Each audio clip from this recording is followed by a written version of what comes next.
আজ তোমাদের সাথে শেয়ার করব আমার বাগানে সাদা রঙের কি কি ফুল ফুটেছে। সত্যি কথা বলো, সাদা রঙের ফুল কতটা সুন্দর লাগে দেখতে। এই দেখো, সাদা রঙের জবা ফুলটা আজকে ফুটেছে, কি সুন্দর দেখতে লাগছে তাই না? তারপরে দেখো আছে এই নয়নতারাটা। এবারে নয়নতারা ফুলটা দেখছি খুব হেলদি হয়েছে, খুবই সুন্দর, পাপড়িগুলো যেমন বড় হয়েছে মোটাও হয়েছে। তারপরে আমার তোমার সবার প্রিয় এই দেখো গ্রীষ্মের বেলি ফুল। বেলি ফুল খুব সুন্দর একটা স্মেলি ফুল, আর দেখো দেখতেও সুন্দর। এই যে তারপরে আছে নটামণি, যেটাকে আমরা দেশি গোলাপ বলেই থাকি। কি সুন্দর দেখতে তাই না? সাদা রঙটা খুবই ভালো লাগে।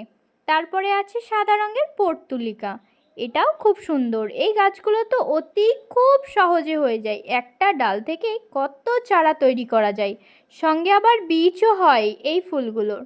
তারপরে যেটা আছে এই ভুটান বেলি, এইটা আমার 12 মাসেই ফুল ফুটে থাকে। তা